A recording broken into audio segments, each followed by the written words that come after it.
RP X, RP Peep, RP Mac. You ain't having no relax. This shit got me tearing up.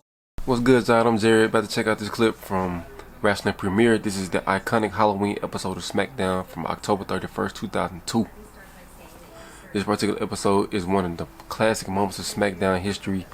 We saw Edge versus Chris Benoit and Eddie Guerrero versus Kurt Angle with Kurt and both Kurt and Chris kind of interfering in both of their matches, making the other person lose, and which ultimately led to a brawl in the middle of the show. And we saw the first ever, like, I don't think it was the first like Halloween party backstage, and we saw Cena Rap for the first time because he was dressed as Vanilla Ice in this particular episode, and which led to his Dr. Thugonomics character, which also saved his career because he was on the borderline of getting fired. And we saw Brock Lesnar versus Rey Mysterio in the main event. So I know Wrestling Premiere about to break down the rest of the episode, so let's hop into it. What's up, guys? Wrestling Premiere is here. In the spirit of Halloween, I thought this was extremely befitting, as I've been playing Smackdown Shut Your Mouth over the last few days for a whole other video, and it felt right. So around late 2002, Smackdown was wild, and the good and bad was entertaining. It was good. The show had a Smackdown 2002 was formula good. that won viewers over, and this episode in particular is a great example of why it was strong at the time. Also, I highly recommend this episode because it was so damn good in a bunch of areas. Alright, enough talk. Let's get into it.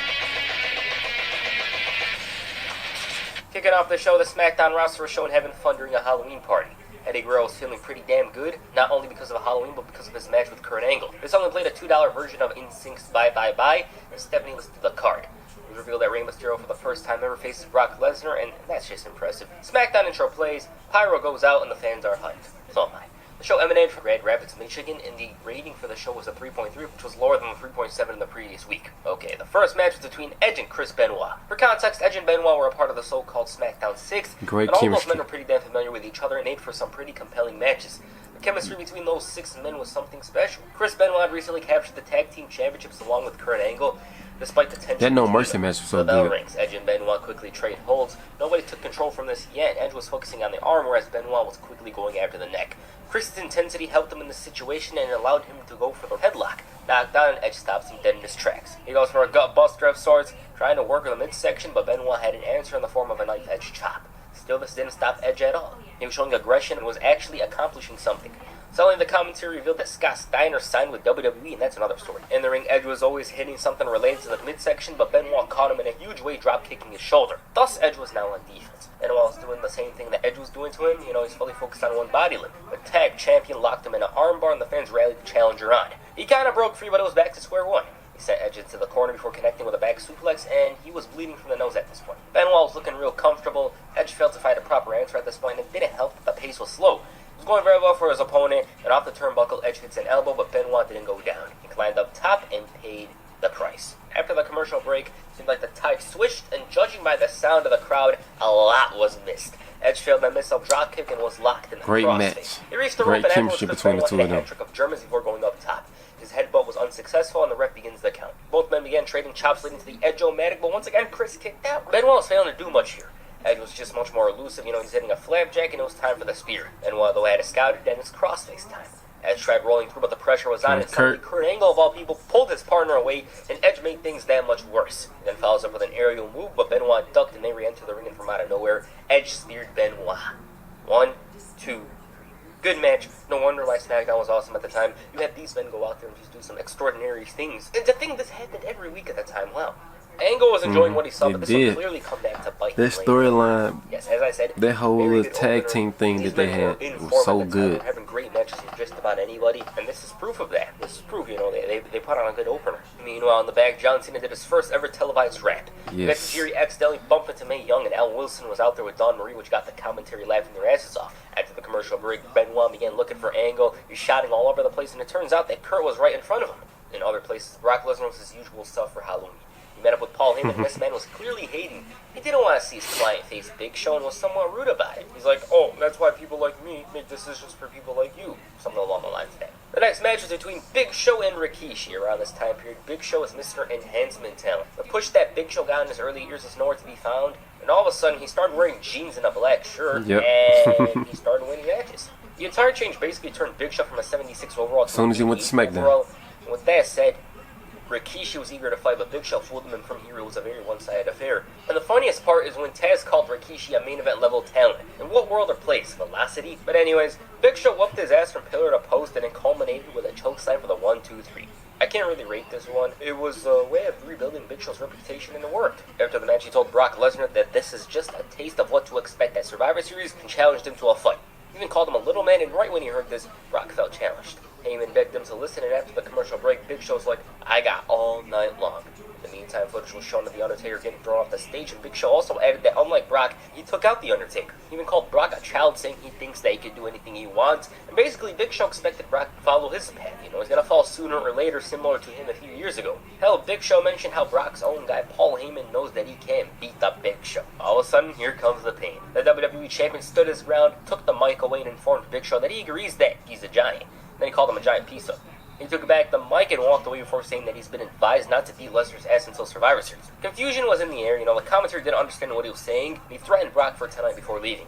Okay, the next match was Chocolate Pit, Dawn Marie and Tori Wilson. The commentary was just raving on about Dawn's costume, and Cole's like, I'd like for her to frisk me. Tori Wilson, on the other hand, was, according to the commentary, a dominatrix Heidi. They began throwing kicks at each other before Tori looked good. the pool. The ref was dragged in as well, and the funniest part was Tez trying to provide literal play-by-play. He actually needs it. He's like, oh, he's taking her shoe off or something along the lines of that. Tori was hitting suplexes, stripping Dawn, and her costume was gone. The ref was desperately hanging on. Dawn's taking chops, and Tori goes for the cover. 1, 2, 3. That's it. It lasted about 2 minutes. Much of the fans were loving this, and Tony Chimmel was tossed into that chocolate pool. The match itself, the action, not good, but that's not the intention here. I wasn't expecting that. It's supposed to be entertaining. And it clearly wasn't booked to be just that. Exactly. In the back, Matt Hardy with a boombox popped up with his music playing and said that this party needs to be injected with a dose of matitude. The roster laughed it off, and he trashed Tajiri for hanging out with these two. Mae Young randomly kissed him, and I guess the match was on. After the commercial, Los Guerreros asked for a shot at the tag team titles, and John Cena popped up doing yet another rap, which Stephanie didn't understand. What Cena was saying was that her father was in her office.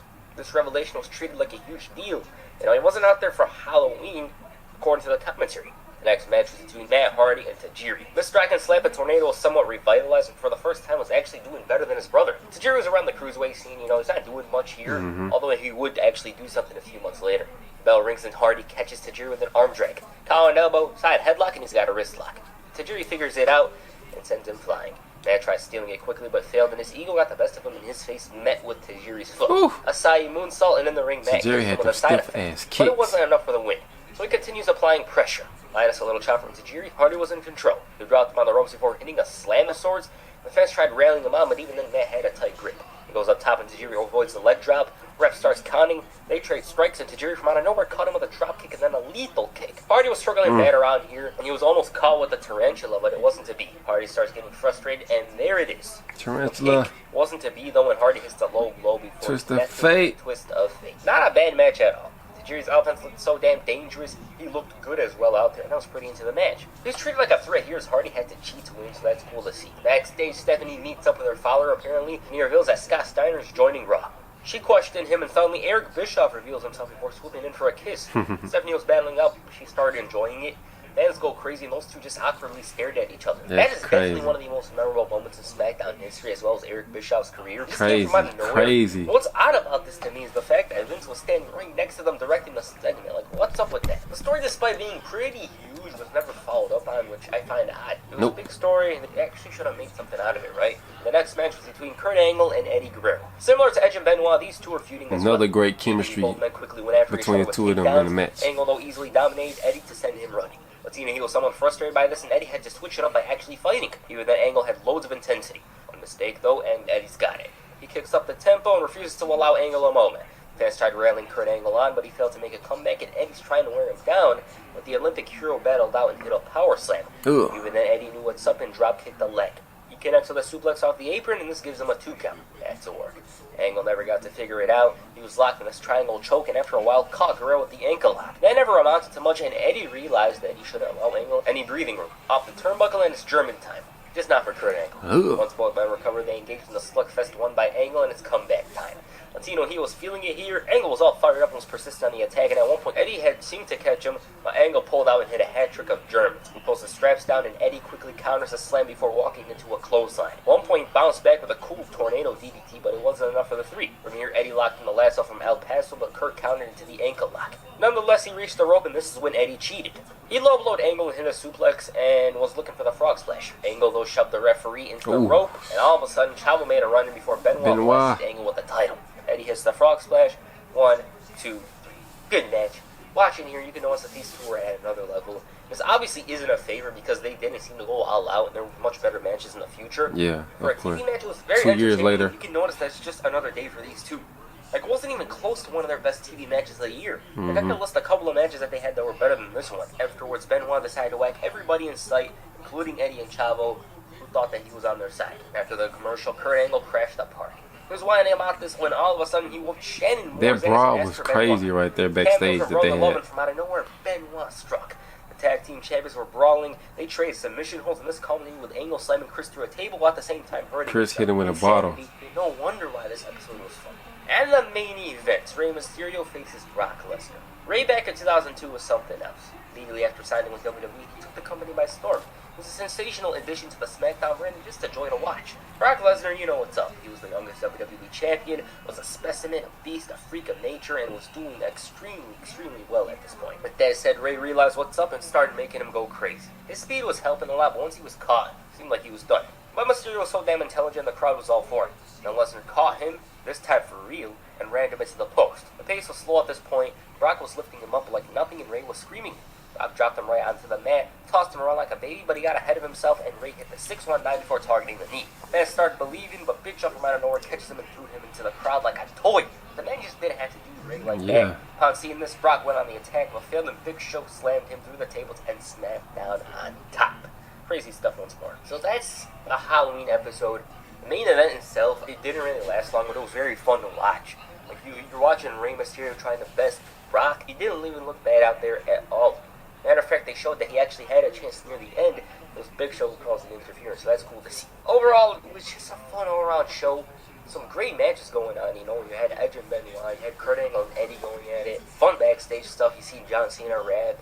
You see Tajiri trying to mess around with Mae Young. Kurt Angle and Benoit arguing. It's just a fun episode to watch. If you've never seen it before, if you've never watched it before, it is a must. Go watch that. Go watch that episode of Smackdown. That whole Smackdown 6 episode. Whole Smackdown 6 storyline. It's just that damn fun, and I can't recommend it enough. Match of the night for me is Kurt Angle and Eddie Guerrero. I seem to really enjoy this one a bit more than Edge and Benoit. There's just something else about this one. What did you guys think of the Halloween episode of SmackDown? Please comment down below. And that's it for this video. Make sure you hit the frog splash on the like button, perhaps the F5 on the subscribe button. Peace out. Alright, y'all, man. Great video, man. This episode was iconic because it was so entertaining. And just that whole SmackDown 6 storyline leading up from that tournament that they had on SmackDown all the way up to No Mercy, going past until Survivor Series. That whole storyline was so great. How they incorporated Angle, Benoit, Edge, Mysterio, both of the Guerreros. Just that whole triple threat tag team scene. Comment down below what y'all thought of the video, and let me know what y'all want me to react to next. I'll see y'all next time. Peace.